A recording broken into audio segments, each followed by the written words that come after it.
We got a special show for you guys today. I know you guys have been waiting, but this is going to be a classic. Trendsetters!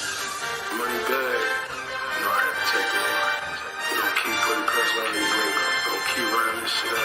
Don't keep getting money. Don't keep making these niggas. First nigga with the hatchback. I'm a trendsetter. Hello, everybody. Welcome to Trendsetter TV 84, also known as Soul TV 84.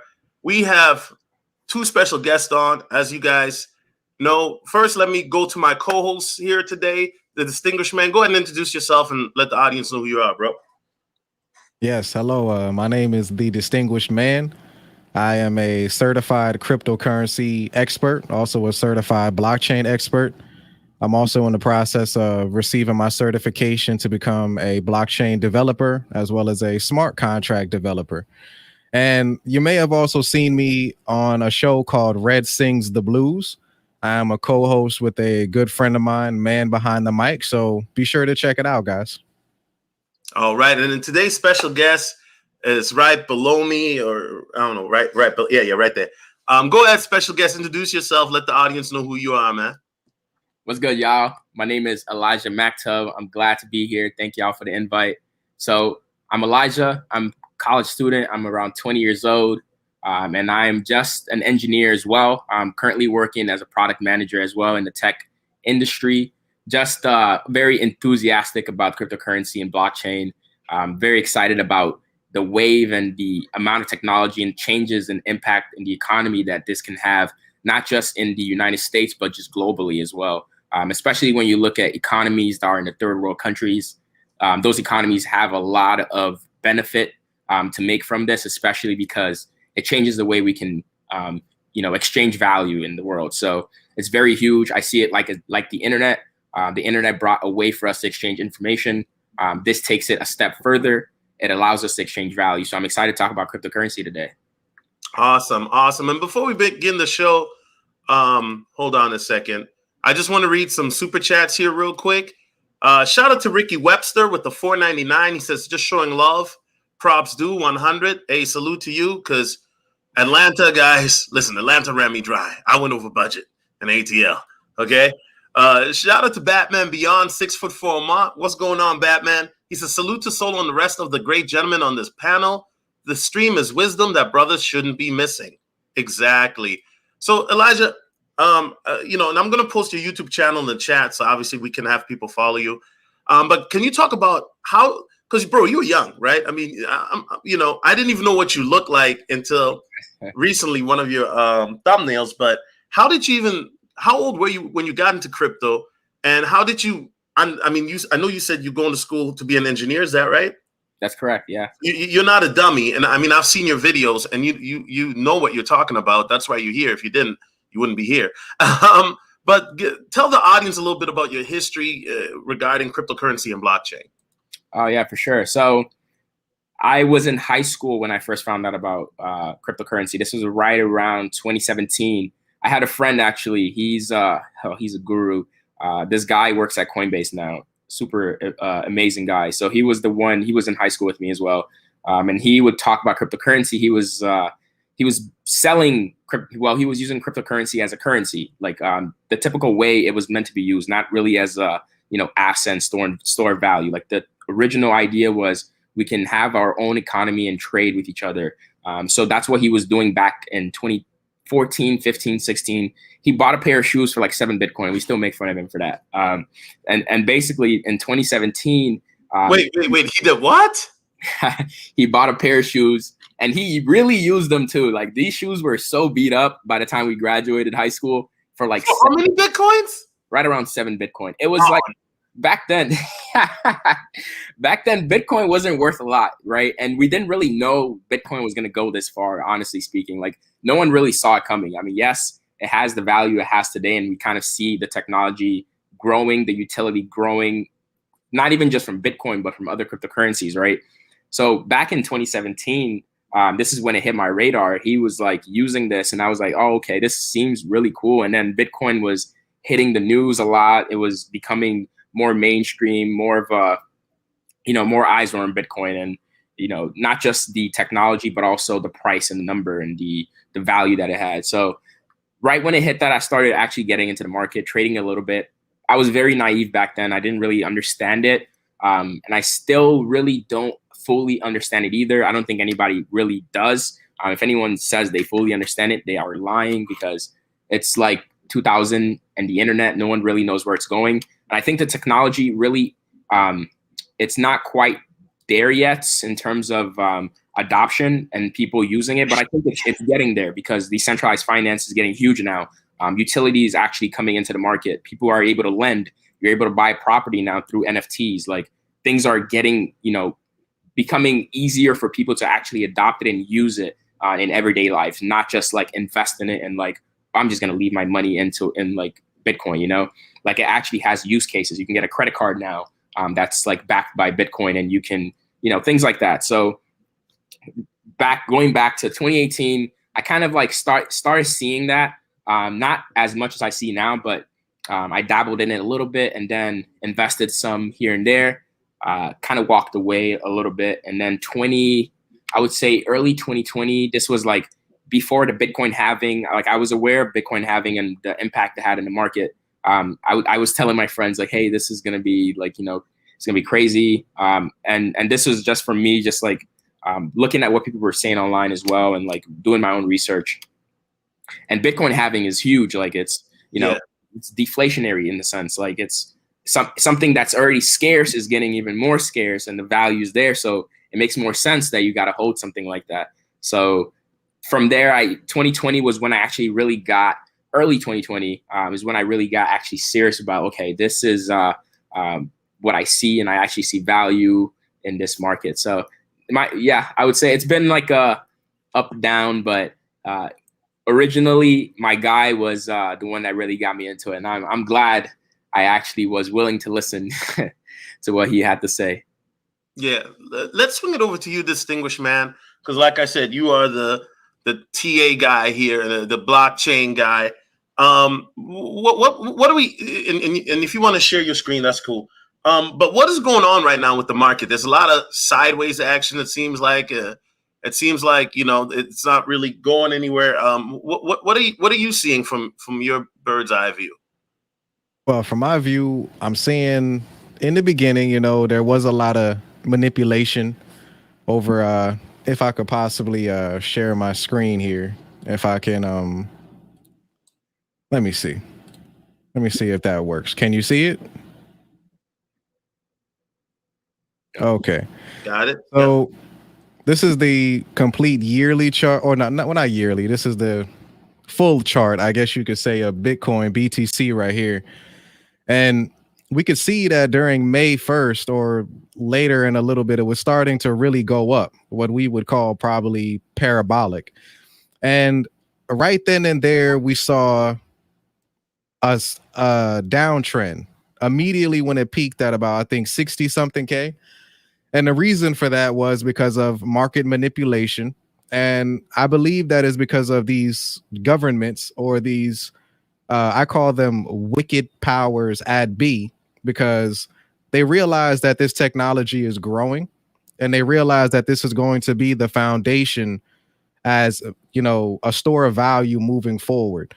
Now, they wanted to bring it on a downtrend because, Solo, we've talked about this behind the scenes, and we noticed that it was a manipulated downtrend. Now, if I could possibly shrink it, let's see. Yeah. So over here to the right, we can see this is where the huge drop off is, right? This is where the market manipulation, where they dropped it down all the way to about 30, I want to say 32. And now we see a lot of sideways action. And to me, I wouldn't say that we're in a complete bear market. I'd like to say that we're in a manipulated downtrend going to a sideways consolidation period. Wait. He's spreading hopium, guys. He's on hopium. He's on hopium. He's definitely not in a bear market. Wait, what do you call this? No, I'm joking. Go ahead, bro. Elijah, one thing about me is I like I said, I'm the comic relief here. So pardon me. But no, we see a lot of sideways action here. And the reason why I say it was a manipulated downtrend is because look at this huge steep off here, guys. This happened when? From May May 1st to probably June 1st, right? That's 1 month. But now I want to look, I guess you could say from here, from January 1st, it took a gradual turn to go all the way up to 63K. So that's gradual growth. But If the you go, problem is yeah. right here. If you go up to like the point where it drops off, I think that's May 12th. The first one, right? Yeah, that one Right there. on May 12th. That I think Yeah. that was like right around the day Elon Musk talked about Tesla dropping purchasing Bitcoin or Teslas through Bitcoin. That was like one of the first things, and then China ban news came after that. Like, you're right. Like manipulation is like huge. And that's what we would call in this area called FUD, fear, uncertainty, and doubt. They were spreading fear. That's what they were doing. And obviously, I think we had a lot of whales probably sold off here as well to collect their profits, which is fine because that's, you know, market. That's how things usually work. It goes through cycles. But that manipulation definitely was a huge problem, and that caused it to go down. And right now we're having sideways action, and that's mainly from, I want to say, the hodlers or the people who want to stick around and didn't run away. But, you know, if we could possibly go to 30 days right here, we see a lot of sideways action, goes up, goes down, goes up. But right here at the end, right, I think that we might be going below 30K. I think that we may be, because as you can see, it seems to go down. It goes up a little bit, but it's starting to creep down a little bit more. And from what I can see is that I think that I think that these financial institutions wanted to go below 30K so that they can finally get their hands on it. Yep. And that's when we're going to really start to see a run up again. We may.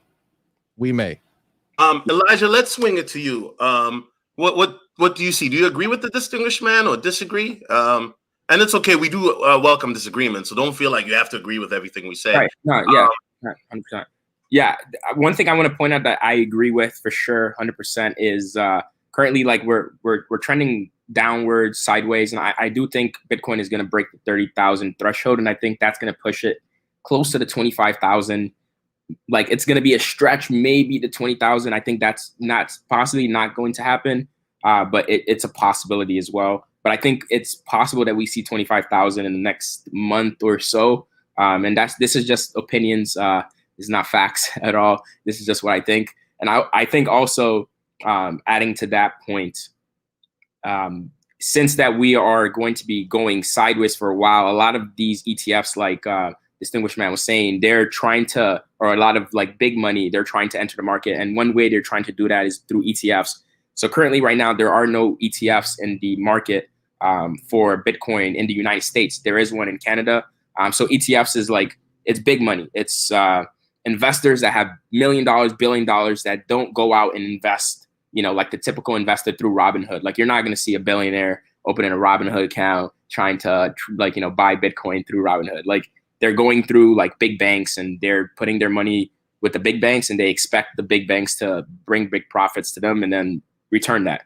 So when I think there a lot of manipulation maybe is you know, setting the stage up for these ETFs to come into the game and buy at a price that makes sense for them. And I think that 20,000, 25,000, 30,000 mark makes a lot of sense for them, because that's a 50% correction from the 65 that we were just talking about. So I do agree that we're right now sitting in that sideways like limbo area. And I think this is actually a really great position for the market, because one thing it proved to me was the market in terms of like, yes, there's fear, uncertainty, and doubt or doubt, but it proved to me that there is a concrete foundation in the market. Like, yes, people are going to run, but it seems like a lot of people now understand it more than they did before, or at least the value of cryptocurrency more than they did before. I don't think it's going to ever really go back to the point of where it was in 2017. It could happen, but I don't really see it being the case. I think the market is more mature than it was back then. So I think this year is going to be one of the craziest year for cryptocurrency still. It looks like it's going sideways. And I think the distinguished man was talking about patterns earlier. So we've seen this pattern in 2013, 2017 as well. And I think 2021 is not going to be any different because it's all related to Bitcoin halving and what that does to the deflationary aspect of what's the coins that are available. Okay. So so let me ask you this. So you guys think we're going to go even further down to about 20,000 from what I'm hearing? 20 might be a stretch. 25 is a possibility. Yeah. Okay. So Elijah, are you Exactly. bearish then for the short term, or are you bullish? I mean, because it sounds bearish to me. So this, I'm going to show you. This is something I wrote for myself, and I know it's my. Hold on, let me zoom in now so they can see the chicken scratch. Here we go. One second. Okay. There we go. My handwriting kind of sucks, but yeah, this is a chart I made, or a list I made for myself when I saw what was going on, and this is like corrections that I think is going to happen. So the top, I believe, is 60% correction from the all-time high, which is like 65,000, and then the bottom one, 20,000, is a 70% correction. Something similar with Ethereum. Those are the two I keep track of the most because they mostly run the market. The first one is I think 70 or 60, 70, 80% correction. So I do think we're in a bear market, but I also think that's the best opportunity in any market is a bear market, because if you're chasing something when it's hot, chances are like, it's not going to be panning out. But if you're going after something when you see value in it, when there isn't a lot of hype behind it, it's a calmer scenario. You're not chasing news. It's more like, okay, let me sit down and actually absorb content. Let me like understand the fundamentals behind this and actually invest in a controlled environment. Because right now it's controlled. It's more controlled. Like you're able to actually make decisions without the coins going crazy up 20%. And then you feel like, oh, I'm going to miss out if I don't invest my money in it. Right now it's like, it's going sideways. It's like more controlled, a little bit better for you to, enter the market in little ways. So I do think it's a bear market, but I also think it's a good place to be an investor right now as well. Okay. Well, this is what I think. And once again, obviously, guys, this is not financial advice. And if you want to learn more about crypto, moderators, please post my beginner's course in the chat. Thank you. But I think that, we are in a bear trap, so to speak, right? So basically, what I'm thinking is the reason why is there's been so much manipulation, especially with China saying, oh, well, Bitcoin is banned. Well, yeah, Bitcoin's been banned in China since 2013. So they're bringing up old news. And now China's talking about mining being banned, right? I think that China has a huge role in this manipulation. And once again, this is my opinion, because of the fact that they have their digital yuan, whatever they call it, that they're trying to push. And I read an article where basically, I think the Chinese Olympics are going to be Winter Olympics are happening next year. And they're going to give everybody like 50 digital yuans. You know what I mean? So I think that China, here's the thing. China wants to dethrone the dollar, right? Yep. And if China can get the digital yuan to be used worldwide, he who controls the world currency controls what? They control basically the world economy, so to speak, right? So that's what I'm thinking. Now, another thing is, what I'm looking at is, Elijah, in one of your videos, you showed that chart, where it showed the 2017 run. And then when you look at how it compares to 2021, it's very similar, right? It's crazy. Yeah, it's very, very similar. And this is something that I've seen before as well from other TA guys that I deal with. And I really think that what they're trying to do, just to keep it very simple, is they're trying to shake out weak hands so that way they can scoop it up at a lower price, and then they're going to run it up. Now, obviously, guys, you guys know me. My prediction earlier for Bitcoin was 220,000. And you know what, Elijah, I'm not going to lie. At first, it was 150. But I was dating a girl at the time who was in crypto.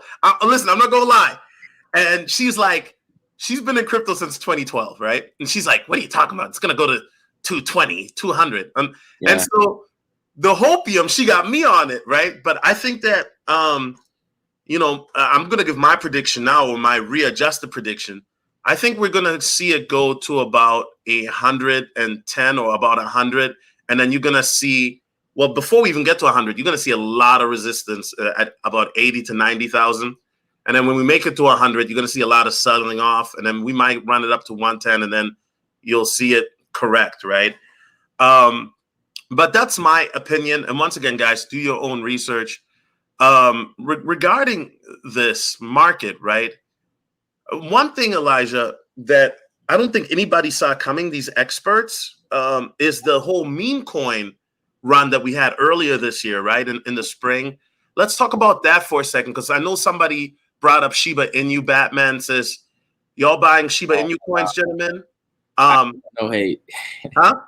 No hate towards the meme coins. No hate, but well, if you don't like them, that's fine. Because me personally, the way I look at meme coins is I've always go by tokenomics, but because I saw how Dogecoin took off, there's something that I realized that I didn't see in the 2017 bull run, right?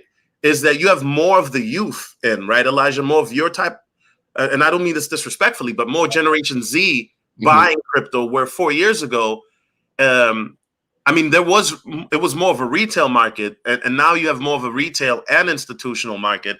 But Elijah, talk about that. What are your thoughts on Dogecoin, the meme coin wave? Do you think that meme coins are dead? Do you think they're going to run up again? And then when Elijah is done, distinguished man, I want you to take it from there. So if you want to write some notes to rebut or agree with, that's fine. Go ahead, Elijah. Okay, first thing, I think they're here to stay. First thing first, meme coins are a huge part of the foundation of cryptocurrency. I mean, something that started off as a joke, it has become a huge wave in the market. I don't think it necessarily takes anything away from the market. I think it if anything, it adds more value to the market. Yes, it's doesn't really have the crazy, Dogecoin doesn't have the utility factor that Ethereum, for example, may have. But it's not meant to be like that, right? I think one thing that's a problem is the way we look at these cryptocurrencies in a sense. I think we put them too closely in too close of a bucket because we don't fully understand what they are. But I think Bitcoin, Ethereum are completely different. We classify them as blockchain because they are blockchain technology and they work in similar fashions, but they're completely different. So Dogecoin is meant to be like a currency. Ethereum is meant to be a platform or economy where applications are meant to be built on top of. Bitcoin is meant to be more of a store of value where it's slow moving asset, high transaction fee, high or low speed of transaction as well. So it's slow moving, where Dogecoin or Solana, for example, is super high, fast movement. So Dogecoin here to stay. I think Shiba Inu, I'm not too familiar with Shiba Inu. I don't know. It's like the younger brother of Dogecoin, I think. But I think Dogecoin definitely is going to be here for a long time because it does have that I want to hype in a sense, but also it brings a lot of people to believe into something. I think they have a pretty strong community as well. I think that's something that's important. It's kind of cultish, but it does. Wait. Cryptocurrency in general is cultish. Have you ever seen the XRP Reddit? XRP is, I think, one of the worst cults, or not worse in terms of bad people, but I think they're very cultish, very, very cultish. XRP for sure. And I don't follow too many cryptocurrencies. I look at the macro, and there are a few handful of coins that I pay attention to because of maybe utility. But outside of that, I don't know too much about XRP or even Shiba Inu. But I love what they're doing, though. I think it brings more value to the market if there is more adoption. It brings more people to see it. The network effect grows. It's a win-win for the entire cryptocurrency market. Yeah, distinguished man, go ahead if you want to, if you want to add to that or rebut that or what have you. Go ahead, bro. I would honestly say that I concur with the young gentleman Elijah, because I believe that meme coins are here to stay. And the one thing that the gentleman said was about the hype or the community. And I think that we need to stop calling these coins meme coins. I think we need to call them community coins, because a lot of these coins are driven up by the community. I mean, as you said before, XRP is, cultish, but if you go on Telegram, there's so many of these meme coins coming out, and we see these groups coming together, talking, shilling, which is sharing, and they're promoting these coins to community at an all-time high, bro. Exactly. Like when you walk down the Vegas Strip, and these escorts are trying to. Anyway, this is about to go left. I'm sorry, distinguished man. I don't know. I mean, allegedly. Go ahead. It's on you, bro. Oh well, hey, you never know, man. She might offer her services for some Shiba Inu. You never know. But nevertheless, right? What I'm trying to say is that these coins are community driven. So as the young man said, it's great for the ecosystem because it allows people to come in, it allows mass adoption, and it also makes it easier. And I like this generation of cryptocurrency because obviously, as we said before, Bitcoin was a store of value, was used to kind of purchase or do things with it. Ethereum was a platform for smart contracts. We had XRP, which was meant to be through centralized nature, but also with the XLM, which is another high throughput coin or token as well. So definitely I can say that this generation of these cryptos is going to be great because it's allowing mass adoption to occur so easily. I mean, Solo, we were talking about this earlier with such platforms like PancakeSwap, Uniswap, Shiba Swap. They are allowing you to get these coins so much quicker and faster. And Solo, should we tell them about Baby Doge? Oh, come on. Should we tell them? Go ahead. I mean, you're bullish on it. Go ahead, bro. I'm not gonna stop you. I mean, Baby Doge is let me grab a pillow because he's gonna go on a 30-minute analytical rant on this. Elijah, you might want to grab a water. Go ahead. I'm just joking. Go ahead, bro. Nah, Baby Doge, it's a self-yielding coin, so you can receive distribution of coins back to your wallet just by holding it. And that to me is great because it's incentivizing you to hold the token, which inevitably is going to drive the price up. And those also who sell it, which is the one thing I love about these coins, because there's a transaction fee or a tax on them, right? So you can't day trade with these coins because whenever you buy or sell, you're taxed. And when you buy it, what you are taxed is going to be redistributed back to the holders. So it incentivizes you to hold it. And the fact that these transactions occur just off of buy, selling, or transferring your tokens or your coins, it brings a new element.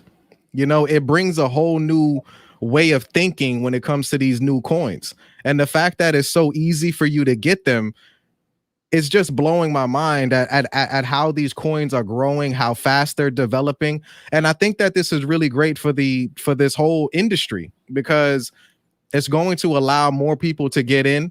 It's going to make it ease of access, but also you can make a pretty penny because, the price can go up at really any moment because with the shilling, as Solo said, the people are becoming aware of these coins at such a faster rate.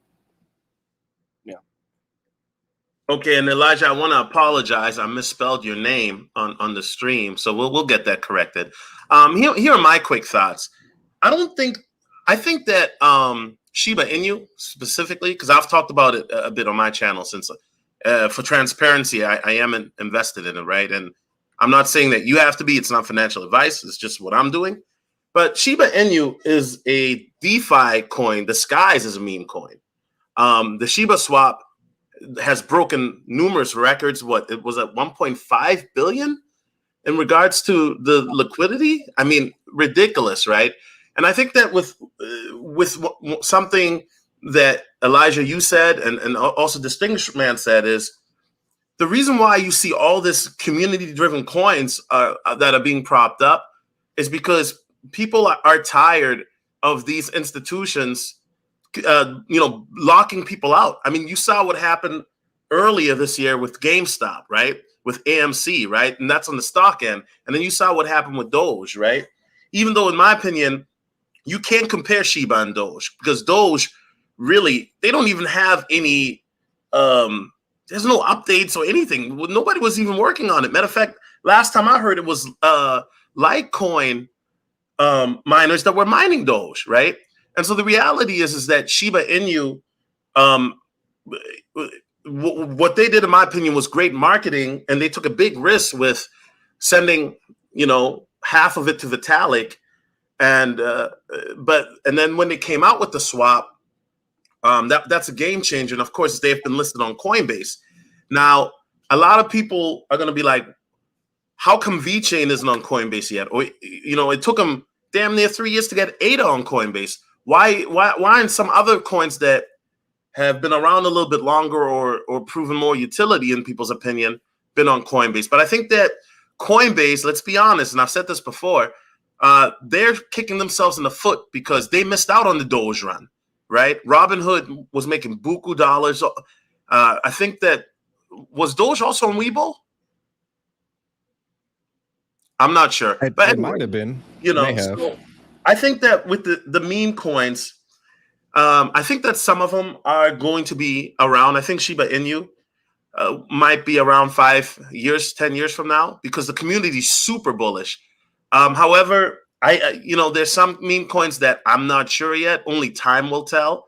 Because in 2017, I saw other coins that I thought would be around, and those coins are dead. And I lost a bunch of money in it. I'm not going to lie. You guys already know some of these coins that I've talked about. So I think that at the end of the day, you got to do your research. I always emphasize that.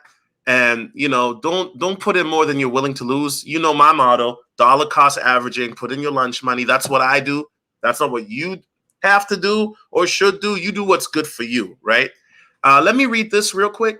Shout out to Six Sounds. He says, thoughts on gaming and music NFTs. Yeah, let's talk about that, Elijah. So, NFTs are the wave right now, right? And to me, NFTs are kind of like the new ICOs in a sense, because in 2017, and I'm not saying they're the same, but ICOs was like the wave, right? In 2017. Now ICOs obviously are not around anymore.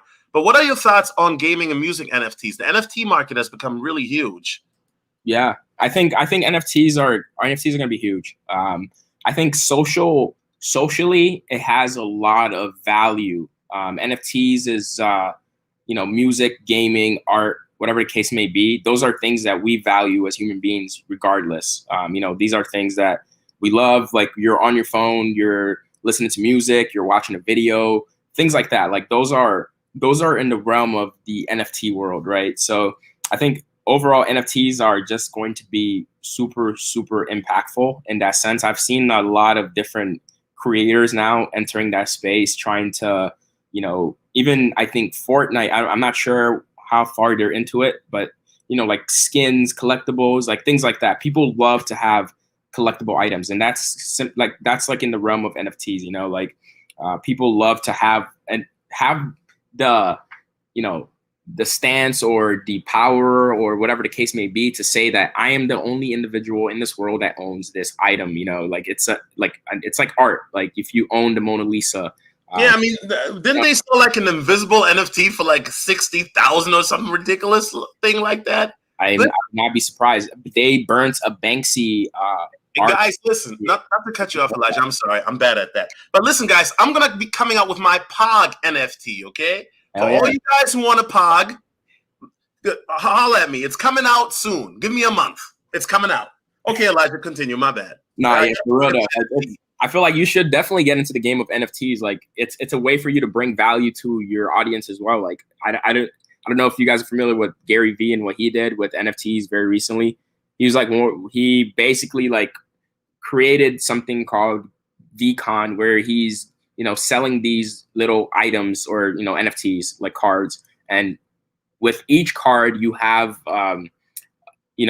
the ability to do things with Gary Vee, to go to his conference, to, get on a phone call with him, little things like that. So it's like the coin itself only has the value that is represented to the other people that like recognize it in a sense. And in the world we are in now, there are ways to set up, things like that. And I'm not too familiar into like the gaming and music, but one thing I can talk about is real estate, because I saw something in that space. Like, you're able to buy a property, right? A piece of a property and own part of it through NFTs, because NFTs, it's basically a piece of a contract that signifies that you own this thing, right? It's IBM right now is also working on putting their patents into NFTs. That's huge. Like, intellectual knowledge is, it's one of the biggest things in the world, like Nike's intellectual knowledge, or Apple, like Apple. If Apple were to ever say, we're going to make our patents of our phones or whatever the case may be into NFTs, this will like blow the market away. Like, that's something that is going to come down the line as technology continues to evolve and things like that, right? So I think NFTs are going to be huge. I think we're barely even scratching the surface of use case when it comes to NFTs as well. I think gaming, music, real estate, anything that's tangible in this world, you can imagine it being in a digital world as well. Yeah. And I don't really have much to say about NFTs, the distinguished man, because I still got to do my research. But I do think that one thing is, people got to realize why rich people like to buy a lot of art and why NFT constitute as that? It's because they're a tax write-off. So that's why you hear these rich people buy NFTs, for ridiculous amounts, because they can write off their taxes. The distinguished man, what's your take on gaming and music NFTs? What are your thoughts? Well, I think that it's a great innovation, and NFTs to me, non-fungible tokens is what the acronym stands for. And to me, when I hear that, it means to me like it's non-disagreeable, like kind of like it's like you cannot say that there isn't one of this. Like, you can say that this one token has a exorbitant amount of value because it's the only one of its kind. So it's non-fungible. You can't say that there isn't another one of it. And I related back to kind of like old school baseball cards. People used to trade those and they could sell them for how much ever they wanted. They could take it to a pawn shop and you could put an offer on it. Now, with this being the case, with being on the blockchain and these tokens, and you putting anything inside of it, any information, just like Elijah said, it could be a piece of art, it could be a music, it could be it could be land, it could be a deed or a title, something on the blockchain to say that. Wait, distinguished man, you already know, or it could be a pod. That's true. Now, Elijah's probably thinking, what the hell did I get myself into? That's funny as hell. Go ahead, distinguished man. I didn't mean to cut you off, bro. Go ahead, bro. Nah, that's all good. And the main thing to me is that these tokens, right, they're gonna be around for a long time. And I think that they've already kind of had the emphasis of being here with, again, when I take the reference back to baseball cards, in a sense, it's that you can have only one of these out here. And speaking of pogs, there's a coin out there called Pog Coin, right? And they have an NFT that basically it's like this, right? I think they had an NFT of Lana Rhodes, and it was an NFT of Lana Rhodes doing a silhouette, or she was doing a thing, right? But it was like a GIF, a GIF, right? Distinguished man, you know a lot about this. Hey, man, I'm in the Telegram group. I'm in the Telegram. This is research. This is my profession, man. This is research. I'm just saying, hey, it's not a problem if I like it too, right? I mean, damn, I am a man. I like to see some ass. I'm just saying. Brother, stick to the topic. Hey, you the one that brought up Pogs. Anyway, so you're talking about Lana Rhodes' silhouette? Okay. Yeah, so all right. So it's like a GIF, a GIF, right? So let's say you were to possess this GIF, you could sell it to somebody for a certain amount of tokens. and they could trade it, kind of like how baseball cards were. You could trade and do whatever you want with them. So I think that the idea of it has already been here, but it has now come into the digital realm. And talking about gaming in a sense, Solo, I was telling you about a coin called Rich City Coin, where they're creating a game, and the tokens or the coins that you hold out here in the real world, you can connect your wallet to the game. And inside the game, you can use your actual currency and you could buy NFTs in the game. And it's kind of like a simulated world where like you can communicate with other people inside the game. You know, people in the real world, and they come in, they log in, and you can trade NFTs inside the game for the amount of, like, you know, coins that you have in the real world. It's actually pretty dope. It's called a Rich City Coin, if you guys want to check it out. But hey, this is what I do for a living. This is my research. So not financial advice. You know what I'm saying? Hey, yep. This is not financial advice. But if you are interested in the project, it's called Rich City Coin. So check it out. That's pretty cool. I've seen something kind of similar, but like not quite the same, but it's like in soccer. I forget the name of the actual NFT platform, but you can basically open, like, you know, like FIFA, open like packs of like, and you get players, and you can bid on the players, and like trade player cards and get rare cards, things like that. And like people love, like everyone loves that. Like I would even get into that at some point, like, you know, get a Mbappe card or Ronaldo card that's like super rare and no one else can have it in the world. Like that's crazy. And like you were saying with the baseball cards, like it's huge. Like it's already existed. Like this market is already here. And the crazy thing is the baseball cards and those collectibles are actually even getting more popular now. Like people that love collecting sneakers and other things like that, they're starting to move into that market. And that market is growing like into like billions and billions of dollars, even like projected in the future as well. So yeah, get into the digital world, a fast moving asset, you're able to, you know, trade not just with your friend on the block anymore. You're now able to trade with someone in freaking Nigeria or someone in, you know, China or someone in anywhere in the world. Exactly. It's like access is going to be quick, and you're going to be able to move these things really quickly. So it's completely decentralized. Yeah. And you know, the NBA, they're using Top Shot already, where they're selling highlight clips and certain things like that. So it's already has usage. And so I think that NFTs also with tickets, right? You can buy tickets as well. So I think NFTs is already showing that, hey, this is how blockchain can change the world, right? Mm-hmm. This is a great example of that. And I had a young lady. Well, she wasn't that young. I hope she's not watching. You're not old, but you definitely are not young. Well, you're not younger than me. But the point I'm trying to make is that, you know, you have she's an artist, and she was trying to ask me about NFTs, and I'm like, you know, if I don't know a topic, Elijah, I'm not gonna lie, and you know, some of these guys, they talk about stuff they don't know about, right? I mean, that's definitely something that I am currently researching. But from the little bit that I do know about NFTs, the fact that it's already showing a usage case and adoption, right? That is a very good sign. And I'm very excited to see where that goes, because you guys already know. I'm not going to put the pogs up again, but you guys already know I might get into that space too, you know? Have my own little Trendsetter NFT collectibles or Soul TV NFTs. I think that would be dope. Shout out to David McFarland. He says, great guest today. Keep up the good work, Solo. Thank you. Please hit the like button, guys. You know, I'm very, very passionate about cryptocurrency. I was telling the distinguished man how, you know, I wake up at 5:30. The first thing I do is, you know, I watch Modern Investor. I check the market.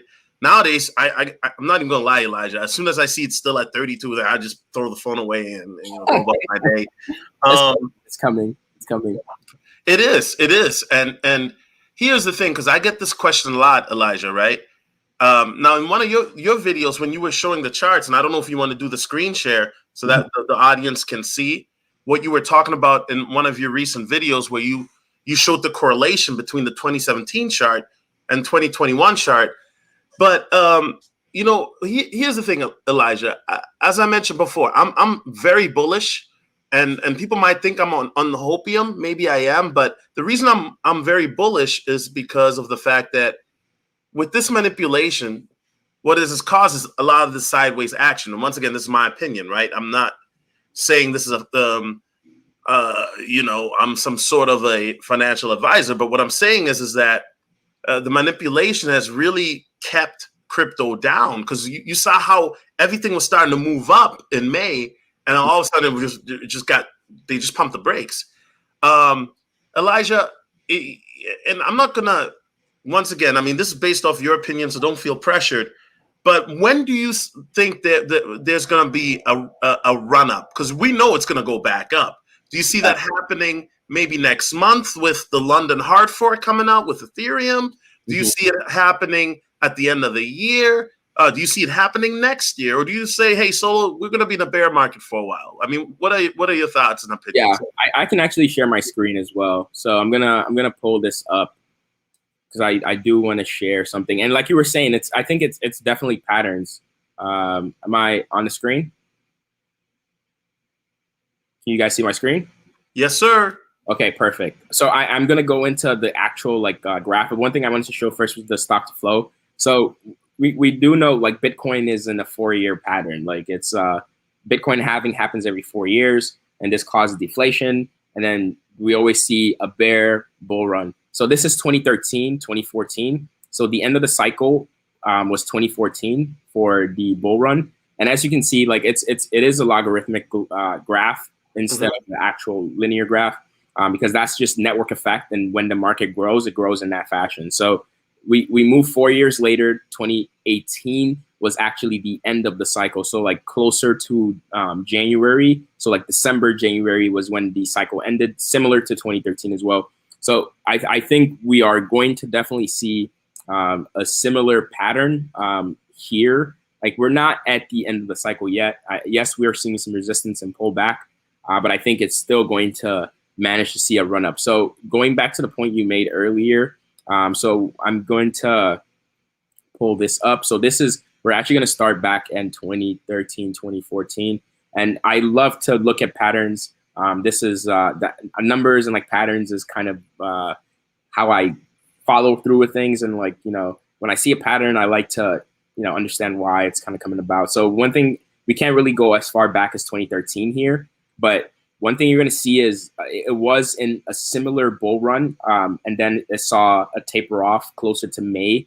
And then when you kind of look at it, the bull or the bear kind of sideways movement kind of tapered off closer to July, between July and August. And then when you push a little past that August area, we start to see, sideways-ish, but then it starts to actually run up like closer to the end of the year. And as you know, Bitcoin, when it runs up, it runs up really, really quick. In a matter of a month, 2 months, it's going to explode. That happened here. So if we actually shift this again 4 years later, a similar thing, when Bitcoin halving happened again in 2018, we're going to see a similar pattern here. So as you see here, a similar fashion of a run up, and then we see like a kind of it tapering off. It's going to look kind of similar. So 4,000 towards 3,000 or 3,000-ish. So like it's not as huge of a correction, but it's still, what is that? A 25-ish% correction here. And then we see same thing, September, closer to the end of the year, we see that huge bull run kind of happen. So it's a exact similar pattern closer to the end of the year, after the 4-year cycle, after Bitcoin halving happens.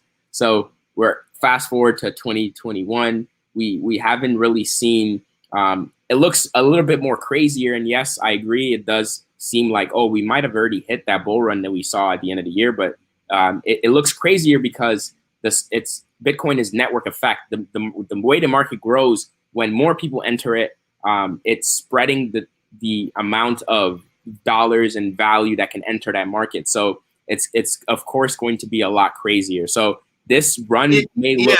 Yeah, wait, Elijah, not to cut you off, but I do have to say, I've never heard about a week or 2 week bull run. You know what I mean? Like exactly. Yeah. This was like a precursor to what is to come, in my opinion. And I think we're not going to quite see that until the end of the year. And I think one of the big things that is probably going to push that, two things actually. One is going to be the fiscal policies in the U.S. In terms of what happens in the bond market, what happens if Joe Biden decides to print more dollars and send that into the economy. And then the second thing I see happening is ETFs being introduced in the United States. I think pension funds, big money institutions, they're all going to enter the market, and they're going to enter with billions of dollars, and they're going to buy Bitcoin. And Bitcoin, as we can see, the circulating supply is close to 90%. Yes, it's going to scarcity. Yeah. it's running out. Like it's like the amount of Bitcoin being mined today is less than is what is being taken off the market and being stored away in cold storage. So like we're actually running out of Bitcoin. Like it's hard to see it because we have Bitcoin, but you can easily buy Bitcoin when you go on Coinbase now. But in 10 years, I don't know, or 5 years even, I don't know. Like it might be one of those scarcity things like gold right now. Like if you want to buy gold, it's pretty difficult to buy gold. You could buy into an ETF, but like actually getting gold, I think the US might have even banned you from being able to buy gold, maybe, or like holding gold or silver. I don't know, one of the two. It could get to that point. But besides that, I don't want to kill everyone's screen with that. Stop sharing screen. There we go. But I think this market is definitely going to be going to have a couple of interesting months to come. Okay. And distinguished man, let's swing it to you. Now you saw the charts and what Elijah was showing. Do you agree with this analysis or disagree, or what do you when do you think? Wait, and Elijah, you didn't you showed it, but you didn't really answer the question. When if you had to make a guess, are you saying you see the run up happening at the end of the year? Is that what you're saying?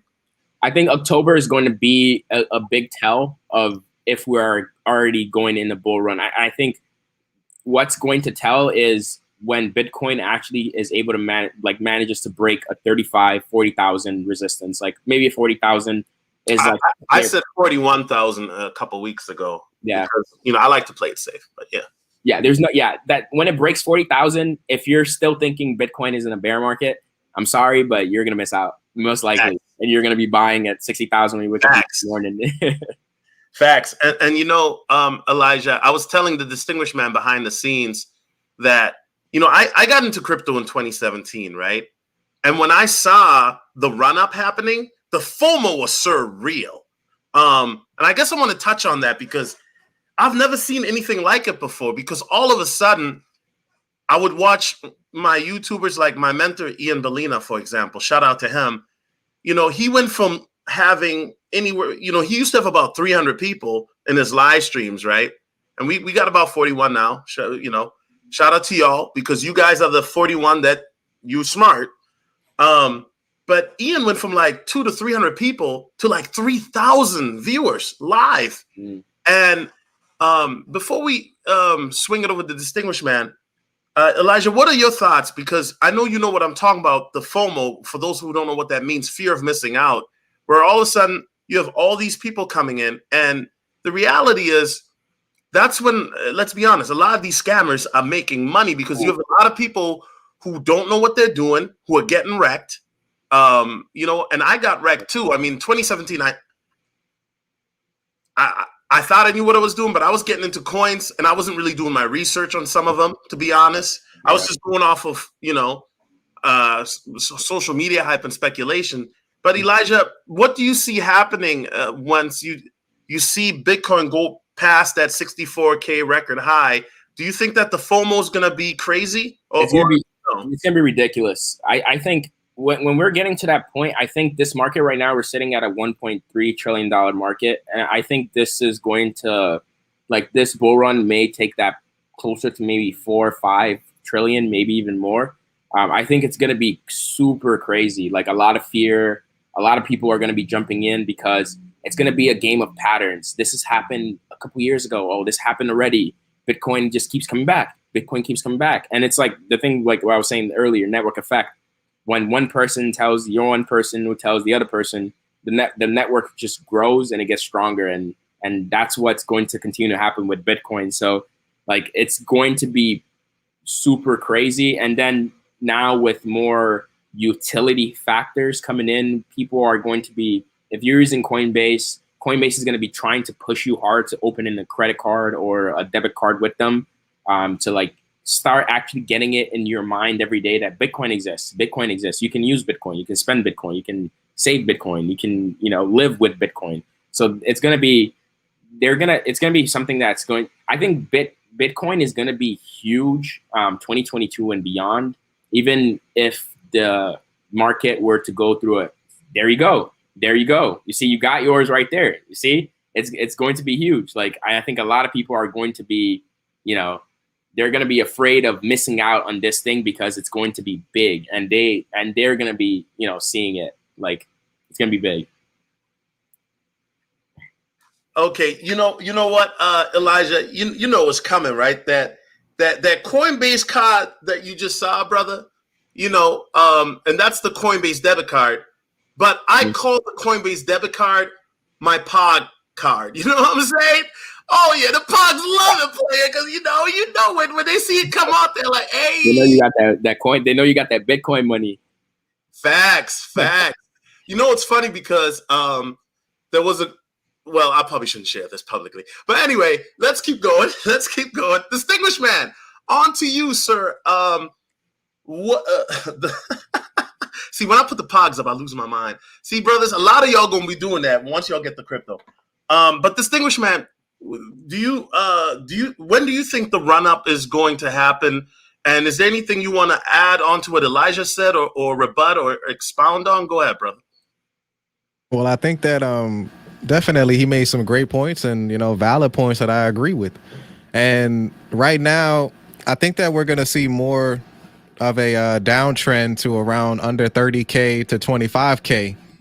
But I do believe that maybe in around September, I think that we are going to see people buy the dip, and they're going to put a lot of money into it to accumulate coins. But the one thing that I do want us to point at is, if I'm not mistaken, somewhere in that chart on those, looking at it, we saw a run up starting in like November or October. And the one thing that I like to look at is, I call them RWEs. They're called real world events. And during that time is Q4. And I think that during that time we spend most of our money because it's the holiday season. So I think that you may see a lot more people put more money in during those times because of that one reason, because people have dispensable money. They have money to put it into other things rather than their bills, because you might have holiday bonuses. People may be getting more money during those times. They may have saved money during those times. So we're going to have more retail investors usually come in during those months. But now what I do believe is probably going into January, February 2022, we're going to see these financial institutions finally getting into the mix. Whereas before we only had retail investors, but right now, obviously we're seeing cryptocurrency go more mainstream. Blockchain is becoming adopted more so in companies such as Amazon, Walmart. So we're going to see these financial institutions, or these conglomerates, or head honchos, as I call them, they're going to be coming in and putting their money in, which is really going to make the price go up. So my prediction is we're going to see a run up around the holiday season, but through January, we're going to start to see more, because now the financial, the big money, like Elijah said, we're going to see a lot more of that coming in 2022. Okay. So distinguished man, you don't see a run up happening in September, October? I see people buying the dip. So I do think that the price will rise because people are going to be purchasing it. But like I said, Q4, I think that we're going to see a lot more money pile in, which will drive up the price. So it's coming soon. Okay. It is. All right. Okay, guys. And then my last question for both of you, which I already answered, because, that's what I do on my show. I get it out the way. And by the way, once again, thank you guys for joining us. We got 47 people here. Please hit the like button, guys. Likes help to spread the video with the algorithm. If you want to hit the dislike because you're a fiat a hoarder, go ahead. We don't want you on the channel anyways, so go ahead and hit the dislike. That'll help it as well. Distinguished man, I'm going to bring it to you, and then we'll bring it to Elijah. Where do you see Bitcoin headed at the end of the year? Price prediction, and of course, we're not going to hold you to that, sir. But yeah, I definitely see at the beginning of 2022, I see us probably around 50 to 70K, and from there on, sky's the limit. Okay, that's very conservative. I like that. Do you think possible it might, by the end of the year, we might be at 100 or 80 to 100? I don't know, Solo. I don't know. That's making me scratch my head because I'm telling you, these guys want the price to go down to 25K, and I don't necessarily see that happening maybe till August.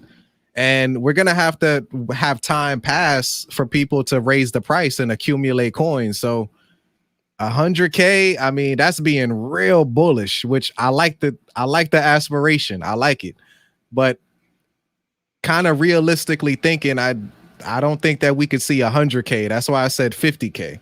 So that's just my own opinion. Okay, fair enough. And like I said, I mean, we don't know, right? Like I said, we just here going off of patterns and what we see and what we think may happen. So it's just an opinion. In my opinion, there is no right or wrong answer. I mean, you could have said it goes to 0, then I would have kicked you off the stream. But anyway, Elijah, it's your time. Hey, like I said, Elijah, we have a fun time here on my crypto stream. This is the most lit crypto channel, period, man, because we have fun. Yeah, I feel the energy. Because you go on some crypto channels and they do the TA, and bro, like, you need like 5 cups of coffee. Like, you're like, okay, but But Elijah, what about you? Where do you see BTC at the end of the year, sir? December 31st. I'm a little bit more bullish on the markets overall. I think one big reason is network effect is something I see growing stronger. I think when we look at the Bitcoin chart, sometimes when you see how it grows over the course of the years, if you scale it into a logarithmic graph, because it shows really how the network effect can really affect the market. So and I think right now, with everything we were saying, the market foundationally has a stronger ground than it did in the past. There are more people in the market hodling than in the past. So I think if there were to be more accumulation of Bitcoin, I think that craze or that market sentiment is going to be positive enough to really actually send it closer to 100,000, maybe even close to 150 if it's more of institutional investors actually play a part in it as well. But if we're talking just retail investors and positive sentiments, people having more money, the government may be printing more money, it's looking like it might not happen. But if that happens to be the case, it's all a matter of the stars aligning in the perfect ways. But if that happens to be the case, then what did you say the number? 100,000. 100,000. Okay. 100,000. And honestly, earlier, a couple months ago, actually, I also still think 200,000 is a possibility. I think a 10x from 25,000 is a possibility. It's more in the wishful thinking realm, but it's also a possibility because we do know this market is unpredictable, irrational, and anything could really come out of it. But I think more in my conservative mind, I think 100,000 is going to be a possibility. Now, as you guys in the chat know, I'm connected to some big whales. In the last stream, I got a phone call because I was talking too much, okay? I got a phone call. So I was like, okay. So here's what I will say. If you can read between the lines, wink, wink, wink, wink, read between the lines. But this is what I think will happen. As I said, we'll probably go up to about 110. There's going to be a lot of resistance, but you'll see it go up to 110, and then you'll see it just probably dip to about, back to 65 or something like that, right? And that could be in a matter of days or so. Because, like Elijah, you said it earlier, when Bitcoin runs hard, it runs hard fast, right? And when it crashes, it can also crash fast. Exactly. We've seen this before. So I think we're going to see that 110. And then y'all cats are going to try to cash out. Y'all even set up your set limits, stop limits, whatever. And then you're going to see it go down because the institutions, they're gonna take out their money first, okay? Over the counter, all of that, That's what I think. I hope I don't get a phone call again for my whale connect. You talk too much. I'm not telling you not no more. But shout out to my connects, man. But once again, not financial advice. I'm just telling you what I think might happen. Wink, wink, cough, cough. But that doesn't mean I'm right? Although I have been right about certain things like this before. So wouldn't be the first time, but I've also been wrong. So distinguished man or Elijah, is there anything else you guys want to talk about or expand on? Because those were basically all the questions I basically had for you guys. There is one more thing. Well, how do you guys feel about the Ethereum flippening? Like the Ethereum is going to take over the market and be the dominant cryptocurrency. Oh, distinguished man, I'm gonna leave that up. That's what you're here for, brother. Go ahead, distinguished man, break it down, brother. Go ahead. Well, I do think that, Ethereum with this hard fork coming up, we're going to see a lot more, definitely people wanting to get into Ethereum because of the gas fees, which are tremendous right now. And in terms of flipping, I mean, we may see Ethereum rise to 10K for sure.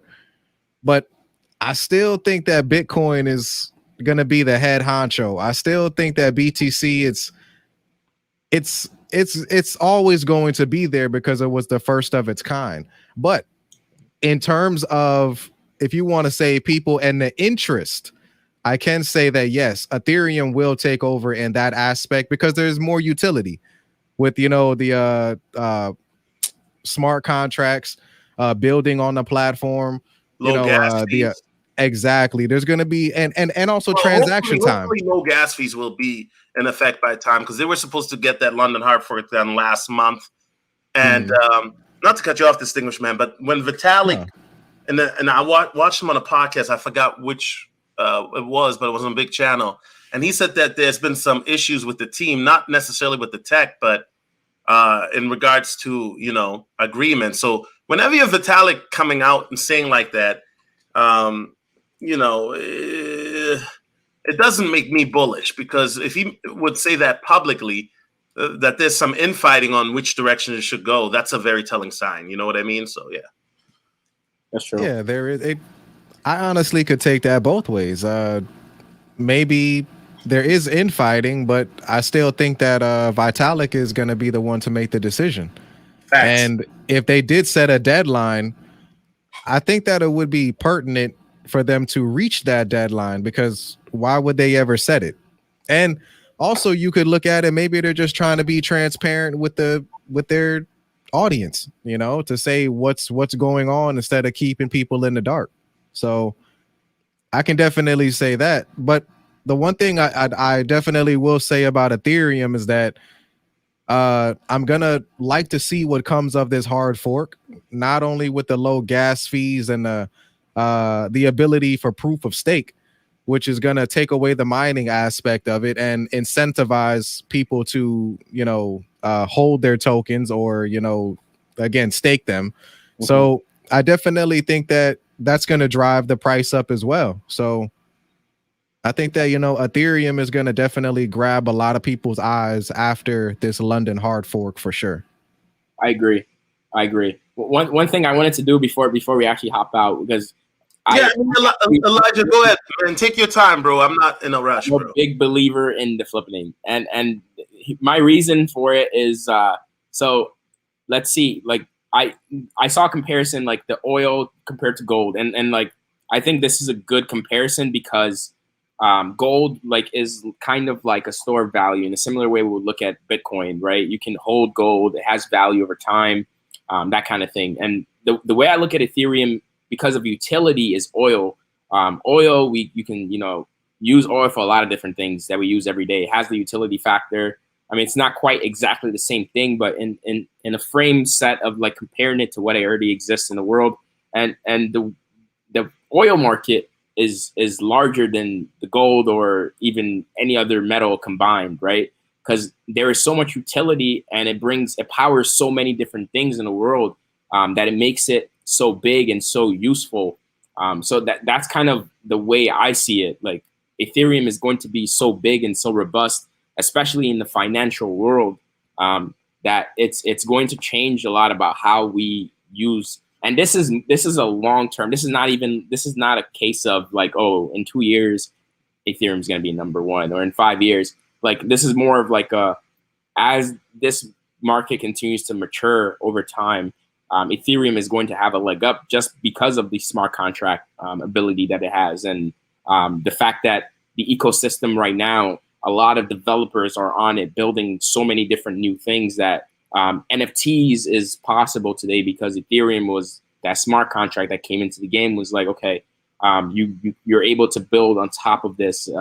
Decentralized finance came about, lending, all these USD coins, Tether, like the coins are, that are matched to fiat. Like, those things are possible because of Ethereum coming into the game. So I think long term, it could happen. And you were talking about proof of stake and staking. One other thing I wanted to pull up here was currently we have 5.28% of Ethereum stake. As they transition into proof of stake, this is definitely going to grow like over time. So I think this is going to be very huge as well. The more it grows, the more proof of stake is going to be, a stronger way for the network to operate. Like, Solana right now is it's supposed to be Ethereum killer. They have about 70% stake, and that's huge. Like, the more stake, the better. The more foundationally solid that the ecosystem is going to be, because there's more at stake or more people believe in the system, and more people are giving into the system for the system to actually work for itself. I just went into a whole tangent of random stuff, but No, I do see the utility there. Yeah, if I could just. Yeah, wait. I do have a quick question, follow-up question for Elijah. Do you see that happening within the next 5 to 10 years? The flipping? 5 years possible.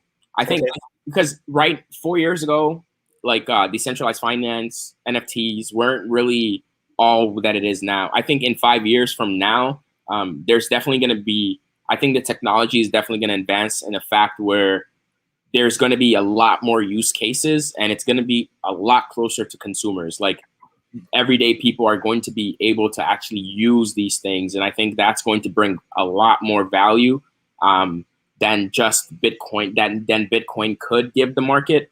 I think the thing that's actually going to get cryptocurrency to be a real thing is utility. The more people use it, the better, the more the market is trusted, the more the market grows. The more people enter the market, the more the network grows, the more value it has. So I think the utility is what's actually going to build on top of the crypto. Yeah, Bitcoin was the first layer, the foundation.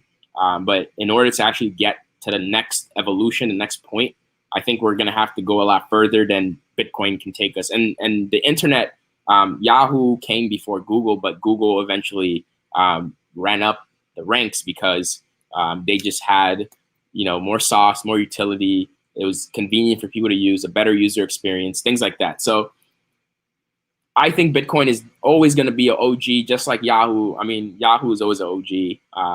We love Yahoo, and I'm comparing cryptocurrency to internet companies, which is funny, but I kind of look at it kind of like the internet because it does live digitally. So is it going to happen in 5 years? Maybe. But is it going to happen after 5 years? Definitely. I think definitely. We don't know when, but I think the utility that Ethereum does have is going to push it over the edge for sure. Okay, distinguished man, I'm sorry I cut you off, but go ahead, brother. It's on you. No, I really like that comparison that he did. That's pretty ingenious. I like that. And I want us to also look at probably, let's look at energy. When we started out with energy, we started out with coal energy, right? That was like the first utilization of getting power, something coal. Then we went to oil, which Elijah brought out. That's what we transitioned to. So if we could look at like Bitcoin as coal, that was like the first source of energy that we knew of. Then we started to go to oil and gasoline. That could be Ethereum. Now, if I could just piggyback off of that, maybe we could look at the next wave as like renewable energy. It's everything goes in waves and cycles and improving upon previous technologies. Just like how we went from Bitcoin with just being a store of value to smart contracts. Now we have coins like blockchains like ADA, Cardano, Solana. Those are going to be improving upon what Ethereum has done. I mean, with staking alone, I mean, ADA already has staking. And from that chart, we saw that ADA was number one. So we could be seeing maybe in 25 years, maybe Cardano will surpass Ethereum. Yep. And really what I'm trying to say is it's like building off of previous technologies and utilizing, kind of the same end goal. If you can kind of understand, like, getting productivity. Exactly. I think you hit it the nail right on the head. They're just building layers on top of what's already like existing and like continuing to develop the technology. And that's what makes this entire market so interesting. Like, like in 2013, the utility that we had back then is not the same. Like you couldn't borrow up to $50,000 worth of Bitcoin, 6, 7 years ago. Like now you can lend that, you can borrow that, you can use it to buy stuff, you can buy a real estate property. And you can take a loan out of it too. Exactly. Right. Like it's crazy. I think, and especially like as technology grows, it's exponential. So like the use cases we're going to see in 5 years are going to be insane. They're going to be crazy. And don't forget Polkadot, Chainlink, all those other ones too. They're still there.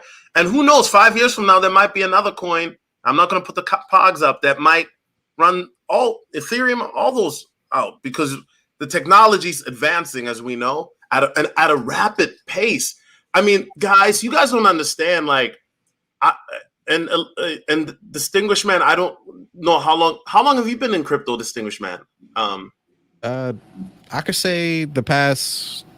Honestly, I knew about crypto maybe 3 years ago, but I really started to get into it the past couple years. Yeah, okay. and going through my studies and everything. Okay. But what I'm trying to say is in 2017, right, Elijah, when you look at it, it was a lot more speculative, and now you see all this adoption happening with El Salvador and the NFTs and everything like that. You now are starting to see the usage and adoption. And that's something, anybody who watched my old content, that's something that I would always harp on. Like, I'm looking at coins that have a usage case, partnerships, adoption, right? That's why I'm so bullish on VeChain. I like ADA, and they're starting to do their thing. And the fact that institutions are looking at ADA, and that's one of the reasons why now you're hearing that institutions are looking to get Bitcoin, Ethereum, and ADA. I love ADA, right? I love Charles Hoskinson because he's very transparent. I mean, if you tweet at him, he'll holler back. And if you add, and he's very, because he's kind of like a teacher, right? And so the thing, what I'm trying to say is that the adoption that's happening every day, there's news coming out. But yet, whenever there's a piece of good news coming out, like with Fidelity, for example, that came out a few days ago, that they're looking to increase their staff by 70% because they have a crypto department. They were trying to increase that. Then you hear a bunch of FUD coming out. Like, the FUD is just surreal. And if you're a noob, you might be discouraged because you're hearing all this FUD, but there's also a lot of good news. And anybody who thinks that cryptocurrency is not going to be around or it's just a fad, as I mentioned to you behind the scenes, Distinguished Man, my cousin in San Diego, he was walking at a beach and he took a picture and showed me in the middle of the beach, there is like a Bitcoin ATM store. Like, you can buy Bitcoin and Ethereum and some other cryptos. Back in 2017, Elijah, as well as I do, that was unheard of. I mean, yeah, they had it maybe in Asia or somewhere, but in the middle of the beach in San Diego, that was unheard of. Nope. So hold on. We got a super chat. Thank you guys for supporting the stream, because you guys know your boy was going hard pogging in Atlanta, so I appreciate I appreciate that. Taylor Anderson says, what are your thoughts on Emacs and SHIB? Well, let me swing this to you, Elijah, since you're the special guest. I know you're not big on SHIB. Maybe you might want to research it because that is the wave. But are you familiar with Emacs? I'm actually not familiar with Emacs. Okay. I can definitely talk about SHIB. Okay. I'm not super familiar with it as well, but I think SHIB is also here to stay. Like the one driving factor behind it, in my opinion, is the community, like we were talking about and Distinguished Man was saying as well. The community behind it is powerful.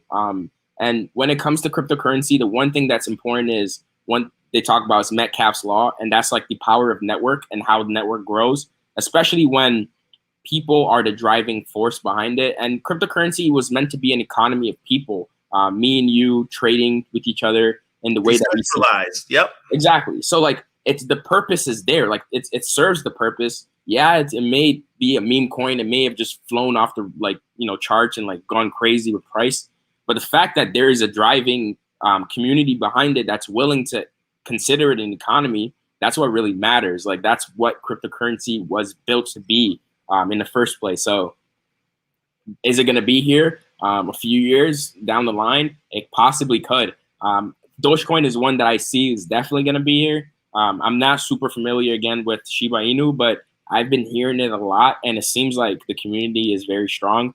So I would say as long as the community is still existing and they're using it in some fashion. I know Dogecoin is on Reddit. You can use it to tip people. I think that's like a use case. It's not crazy, but it's still something that's there. So I think as long as there are use cases where people are actually able to exchange value in some way with it, it's going to remain in the market. Okay. Distinguished Man, let's bring this question to you. What are your thoughts on Emacs and SHIB? Well, I think that it's going back to the conversation of community tokens. And, Ethereum Max to me, it's kind of like, again, when we see these coins with all these 7, 8 zeros on them. So, they're kind of starting out, they're one of these, they're these community tokens. And I think that even Ethereum, they coined it like a culture token. What I mean, we know about culture in the Black community, but they're like using it as like their community coin in a sense. So to me, it's kind of like, again, it has the redistribution. It's gonna have the NFT marketplace. It's really what we're seeing with this new wave in this cryptocurrency market. With these coins that are being called meme coins or community coins, where the people are driving up the price.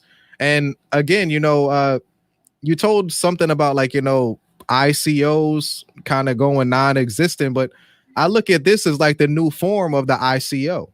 They put these out on these decentralized swaps, and then people can go in and they can swap out their BNB or their Ethereum or maybe even Bitcoin, and then they can receive a certain amount of those coins.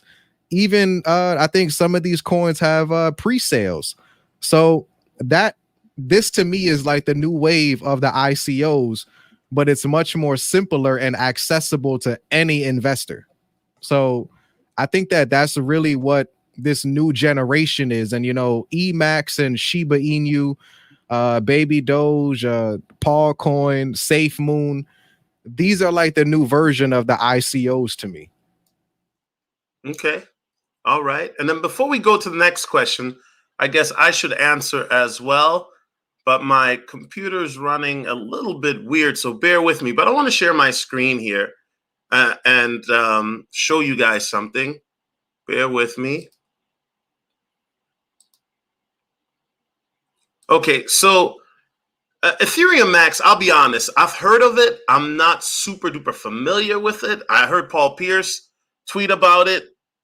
He might have been drunk, so I don't know, because he got fired from ESPN, right? But here's something that I want you guys to see. So this is the Etherscan website, right? This shows you the movements of Ether tokens and whatnot. And right here, this number, right, shows you that 59 trillion, am I right? Yeah, 59 trillion has been staked. Hold on, let me make this bigger. Already on Shiba Swap, right? Now, guys, you know me. I'm very bullish on SHIB. And because of the fact that at first, when I got into SHIB, this is not a secret. This was back in March. Literally, Elijah, I got into SHIB right before it pumped, right? And it blew my mind how fast it ran up. I mean, I'm talking about, my initial investment, like went 5x within like a week. Okay. So SHIB, and if you look at the history of SHIB, if you look at the charts, SHIB has a history of when it runs up, it typically runs the same way Doge runs, right? But it runs higher. Okay. And so when you look at it, that 59 billion chips have been staked. That is impressive within such a short time. And then also I want to show you guys this right here. Bear with me. Now, this is the Shiba Swap website here, Elijah. Can you see it? Now, 1.69 billion. And the Shiba Swap has only been out for about, what, a week, distinguished man? Yeah. If that, yeah. It hasn't been out long. 1.69 billion. So I'm very, very bullish on Shiba Inu. And as Elijah mentioned, Shiba is a very, bullish community. Their Telegram is active and whatnot. And so is, the Reddit as well. And people say, well, why does that matter? Well, when you saw the Dogecoin run up, how did it happen? It happened because of the youth, Generation Z. I keep bringing that up because of the fact that, Elijah, if any of these crypto gurus, influencers would have said 8 months ago, yeah, Dogecoin is going to be a top 10 coin, that's a lie. Nobody saw that coming, right? And, oh, wait, unmute yourself, Elijah. No way. No one saw that coming. Top 10. Yeah. It became top 5. Top 5. Facts. Facts. The point I'm trying to make is that this market is completely different than the 2017 bull run. And that's why, yeah, we can go off patterns. And I think that a lot of people underestimate the patterns. But there's also what I like to call an X factor, right? Distinguished man Elijah. That is, you're always going to have a particular coin or token, something that comes out of nowhere and kind of disrupts the market a bit. And we saw that happening with AMC and GameStop when, the Wall Street boys or whatever, Wall Street bets, whatever they're called, Reddit, they came in there and they made a lick, and all those guys in Wall Street were big mad, right? Ooh, they still got to pay their shorts. Facts. And yeah, they put some hedge funds out of business. We already know that. And I think that people got to understand that. I think what this, and I'm using a code word because I'm not trying to be, we're not trying to be demonetized here. But when this demic happened, Elijah, right? I think that a lot of people were able to do their due diligence or research on this because a lot of people realize, hey, I don't have a job right now. I'm unemployed. Yeah, people were making a killing on unemployment.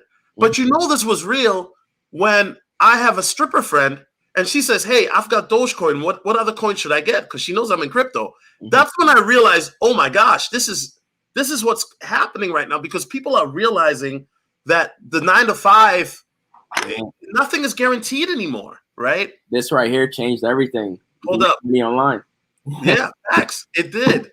And so I'm very bullish on Shiba. I think that Shiba is going to shock the world still. It's got a lot of utility. I know that Distinguished Man rocks with Shiba as well as Baby Doge. And I'll let Distinguished Man talk more about Baby Doge here in a moment because I know that's his pet. By the way, talking about Baby Doge, Distinguished Man, real quick, how did that race car driver do, fam? Because you didn't say nothing. If he would have won, I know you would have said something, bro. Like, did he finish? He did fairly well. He didn't really crash. Okay. He had a little scuff, but the race turned out good. But one of the main things that kind of in the top 10 or top 5. I think he finished in the top 15. Okay, so he finished fairly well. For their first race. Okay. And what was that, Elijah? No, I'm saying, what type of race was this? Oh, it was NASCAR. They have a NASCAR, yeah. So crazy, basically a month-old coin was able to get a NASCAR driver and a racer. It took Dogecoin, I don't know how long in their existence, maybe a year. And once people started getting into it, it took them a while to get a Doge NASCAR. But the thing that I like about Baby Doge is they're really big about giving donations. So I think that even before the race, they were able to give like $75,000 in donation to I think it's not really like a for kids, but it's like they like have pets. They are like it's mainly focused about them giving donations to help homeless animals, to kind of help them get to shelters. And but like the organization that they gave it to was like they got like they had the NASCAR driver give a check to an organization to help dogs go to like to kids, like kids who are possibly injured or something like that. So it's really a good cause of what they're doing.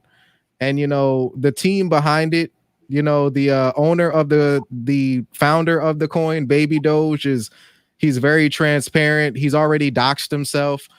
If you don't know what that means, he gave out his real identity. He made a name, and he made a video saying he's the founder of it. So if he ever tries to rug pull us, people could find his ass and tie him up. But you know what I'm saying? So it's just more it's just more transparency to me. So I like that about him. And the community is very strong. I like it. And but let me not get too far on Baby Doge, but Yeah. Shiba Okay. swap, Shiba Inu, definitely, as we know, Solo, in the Telegram group, that's the talk of the town. So with Shiba swap and everything going on, we see so much interaction going on with their platform, and this to me just tells me that this is going to be huge. It may not come today, it may not come tomorrow, but this will be huge. And Shiba Inu, it's Solo, it's not weed. Shiba Inu is there was a character we knew. He doesn't know that inside joke. Go ahead and tell him. No, there was a character that we knew, and Solo asked him, "Do you know what Shiba Inu is?" And he said, "Oh yeah, I smoked that last night." So we were like, "Nah, man, you don't know." But Elijah, this is why I do my crypto streams different, because I'm trying to educate the people. Shiba Inu is not. Not that loud pack, y'all. No, it's not that gas, guys. It's next. Even though it might cost you a lot of gas to get it, but Shiba Inu, I think that is gonna be a top community coin moving forward. I think that a lot of people are interested in it, and with Shiba Swap, there's opportunity to earn rewards and also earn ether. You can earn Ethereum with it. You can earn more tokens with it. You can earn more Shiba. So it's definitely a good project, and I honestly have high hopes for it. I hope it's successful, and I hope that the community can keep driving it forward. Yeah. Okay, guys, I apologize. I had my neighbor cussing me out. I cussed back at him. Negroes are going Negro, right? Ridiculous. Let them know what's up. Back on topic. Ethereum Max, I'm not very familiar with it. I would probably have to do my research on it before I would talk about that. So I'm not really going to address Ethereum Max today because I'm not very familiar with it. However, we do have another question, and that was by Tim M. He says, love the chat. Man, quick question. What do you guys think of EGLD? I think that's Elrond. Is that right? If I'm not mistaken. Distinguished man, are you familiar with Elrond? I've heard of it. I could do a quick analysis of it right now. I can pull it up on my phone. Right now I see a lot of green in the past around December 2020 moving up, but right now I see a little bit of a sideways action. And let me look at the profile.